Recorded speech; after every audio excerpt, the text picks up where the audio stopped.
Blah blah blah.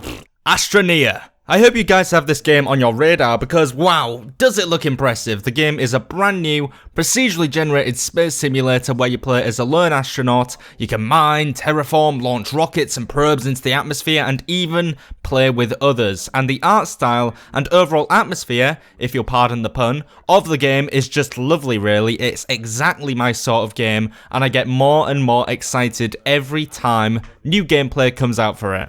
But there is one giant universe-sized elephant in the room, and that's No Man's Sky.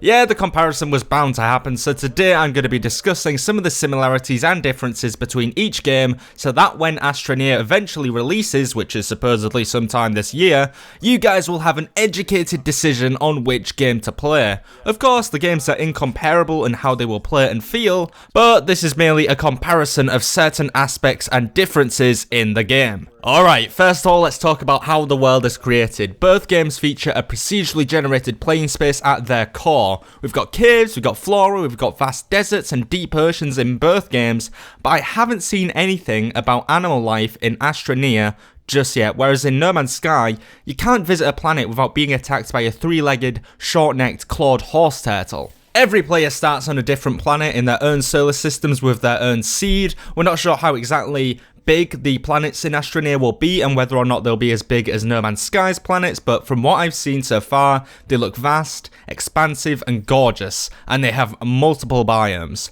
Speaking of gorgeous, Astroneer is a beautiful, beautiful game. It's essentially if I was a game, really. This is the physical manifestation of me in a video game. You know, just absolutely stunning, really. Astroneer is quite clearly voxel-based and cel-shaded, and while No Man's Sky has elements of voxel-based graphics, it's not quite as minimalistic as Astroneer. I really like the way that Astroneer really nails home the isolation of space by basically making the textures 2 or 3 turns in colour to really make the plants and players pop out.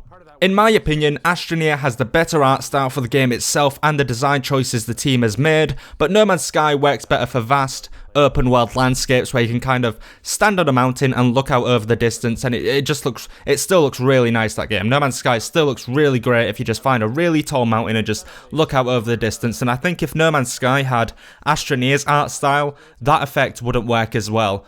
But what do you think, guys? Which art style do you prefer? I'd love to hear what you guys think in the comment section down below. Okay, gameplay between the two titles is a little different. Both games are based on survival, building technology to upgrade your suit and exploration, but Astroneer, so far, has a lot more unique ideas going on for it. They've mentioned powering machines not only through basic electricity, but also wind power, nuclear fusion, all sorts of craziness, which is just fantastic to me. You know, I don't think I've ever seen nuclear fusion in, like, a vanilla game, like, for powering stuff, or wind power for that matter, so it's going to be really cool to see that in action. I'm really excited for that part. All the terraforming in the game is also powered by the backpack, which you can see on the back of the player as he moves around. So you'll be able to keep track of all your, your inventory and like how you're doing in game just by looking on the screen. There is no need for a UI-based system to check on how you're doing in No Man's Sky and like the one, you see in No Man's Sky. So there'll be no need for that in Astroneer because you can see it all on screen at any time, which is obviously good stuff. It'll stop you from, pausing and going into menus and then getting back into the action. It's going to be a lot less stoppy and starty, if you know what I mean. Also, another important thing is that whereas No Man's Sky is based on flying-based exploration, Astroneer is really a jack-of-all-trades. You can fly, sure, but you can also use a land vehicle to drive around the planet as you please, while evading weather hazards like sandstorms, snowstorms, acid rain. Basically, everything's trying to kill you. Multiplayer. 4-player local multiplayer is confirmed for Astroneer, as well as online multiplayer, whereas No Man's Sky has a sort of weird single-player / multiplayer hybrid where you can see each other's discoveries and planets, but you can't see each other. It's weird, and people are still reeling from it.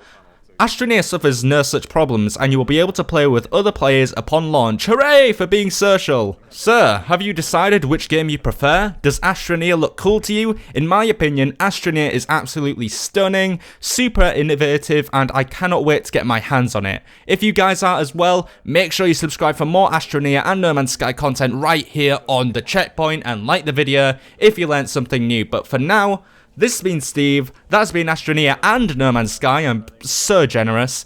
Checkpoint complete.